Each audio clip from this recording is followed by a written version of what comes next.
Kalau kita baca hasil survei kemarin ya, Pak, artinya kesimpulannya hanya satu. Sampai hari ini belum ada yang bisa mengklaim all in satu putaran. Jadi semuanya masih terbuka. Ini Pilpres ini masih sangat open game.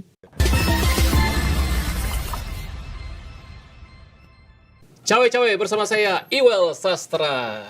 KPU sudah menggelar debat perdana calon presiden pada hari Selasa malam yang lalu. Nah, kali ini cawe-cawe akan berusaha untuk mengupas, membahas dari sisi lain ya, karena sudah banyak sekali pembahasannya. Karena itu saya sekarang ini bersama dengan seorang pakar mikro ekspresi, Girdi Putra. Apa kabar Mas Girdi? Baik. Ini bukan hanya pakar mikro ekspresi, juga seorang pakar hipnosis. Saya pernah baca 15 tahun yang lalu ya. Seharusnya saya bisa terkenal kayak Uya-Kuya tuh kalau harusnya. Kalau saya teruskan ya, tatap mata saya. Sekarang saatnya kita menghipnotis para calon presiden. Ya, bersama kita juga ada di sini. Wah, ini masih muda sekali. Siap. Ya, Aryo Seno Bagaskoro. Terima Ini kasih, jubir muda Bang. TPN Ganjar Mahfud ya. Senang sekali bisa ke sini. Ya, dan saya juga undang sebenarnya jubir muda yang lain dari paslon yang lain tapi berhalang ya. Berhalangan. Ada yang alasannya sedang mendampingi paslon, ya. Ada yang kemudian ya ada kesibukan juga. Ya, Terima kasih. ya. Buat Terima berarti kasih. Mas Seno ini nggak sibuk ya kan. Nah, tapi tahu bahwa cawe-cawe ini penting untuk didatangi. Penting untuk dicawe-cawe. Penting untuk dicawe-cawe. Saya langsung ke Mas Girdi dulu. Mas, kita yang umum dulu ini. Semalam nonton debat itu ya, maksudnya Selasa malam ya nonton debat ya di televisi apa nonton langsung? Nonton di studio. Di studio ya. Nah, gimana tuh Mas komentarnya keseluruhan debat perdana ini? Ya buat saya bahwa kemudian debat yang tadinya kan sempat ada gonjang-ganjing, hingar-bingar bahwa nggak ada debat lah atau debat nanti berubah format segala macam. Dan cukup surprise dalam artian bagus bahwa kemudian debatnya juga bisa berjalan, bahwa ada interaksi satu sama lain, bukan cuma paparan jadinya. Ya bagus lah. Mengingat hingar-bingar kemarin ya. Kalau nggak ada hingar-bingar kemarin ya biasa jadinya. Tapi mengingat hingar-bingar kemarin masih keren. Iya. Mas Seno, gimana penampilan Pak Ganjar waktu Selasa malam kemarin ini, memuaskan apa masih ada yang perlu ditambahkan? Sebenarnya kelihatan dari ekspresi saya, Pak. Oh iya. Jadi happy sekali kita ini. Karena Pak Ganjar tampil paling oke, paling tegas, dan dia jadi dirinya sendiri. Jadi kalau di dalam debat itu kan kita ngelihat orang nggak bisa pakai kosmetik identitas ya. Jadi otomatis dia akan terdorong untuk menampakkan jati dirinya sebenarnya. Karena nggak ada yang bisa bantuin tuh. Pak Ganjar sendiri, Pak Prabowo sendiri, Mas Anies sendiri. Masing-masing tampil dengan orisinil sebenarnya. Mas Anies tetap dengan narasi antitesisnya. Pak Prabowo tetap seperti Pak Prabowo di 2019 dan 2014 gitu ya. Pak Ganjar tampil orisinil, jadi dirinya sendiri, nggak ada beban masa lalu dengan topik yang diangkat.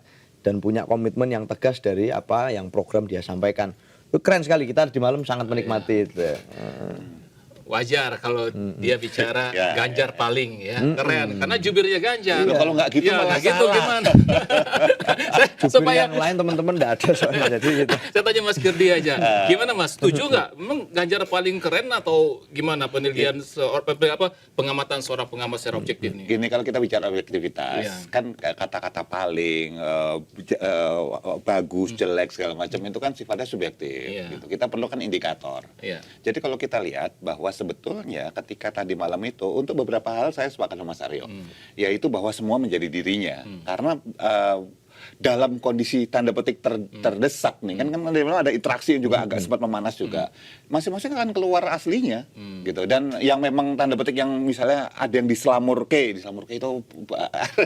ditutup lah gitu, misalnya ditutup gitu, itu akan keluar juga. Kalau misalnya aslinya orangnya memang ekspresif ya dia akan ekspresif, orangnya kemudian dia akan berpikiran bundet ya dia akan bundet gitu ya, berpikiran orangnya memang agak emosional dia akan keluar emosional. Itu satu. Yang kedua, kita perlu sebuah parameter untuk menunjukkan bagaimana seseorang itu tampil gitu ya.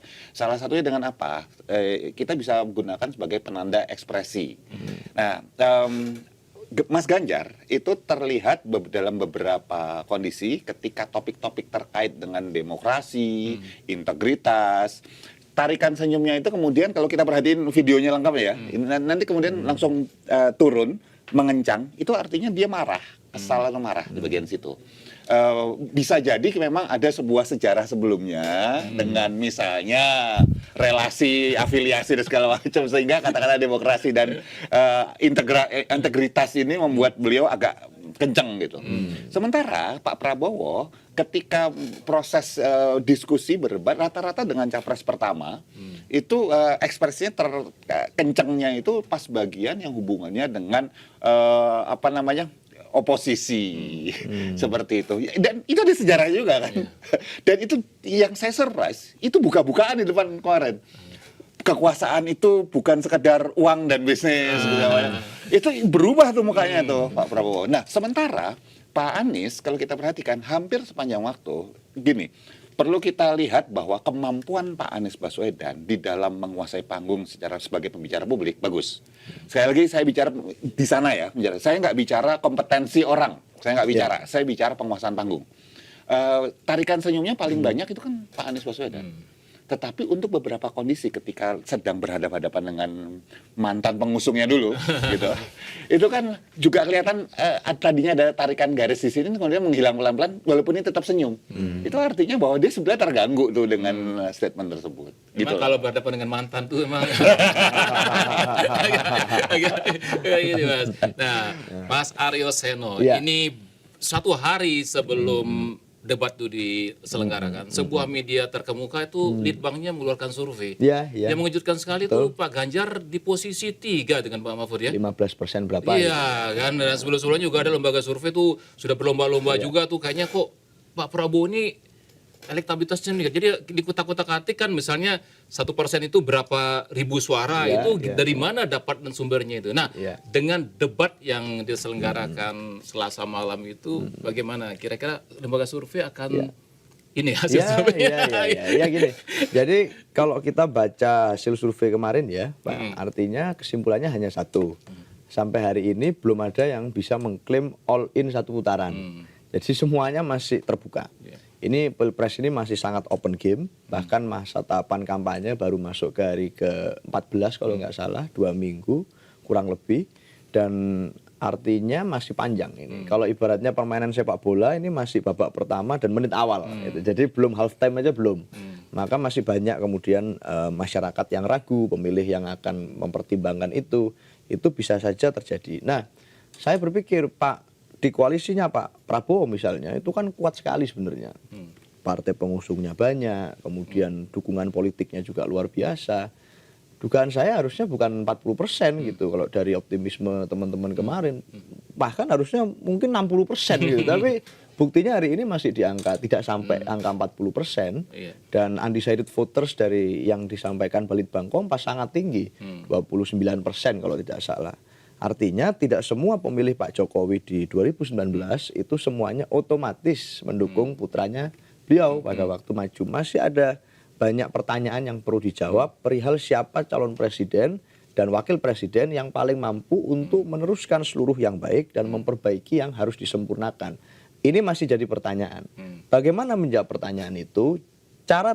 Metode paling efektif adalah dengan menghadirkan para calon itu di dalam debat-debat, dalam uji publik, sehingga masyarakat bisa tahu mana yang mewakili sesungguhnya spirit dari keberlanjutan program yang bagus selama ini dan mana yang hanya bermain di hegemoninya, hegemoni ketokohannya, tidak bermain di dalam spirit dasarnya. Debat kemarin menunjukkan bahwa masing-masing capres ini bisa menampilkan apa sebenarnya yang dia bawa.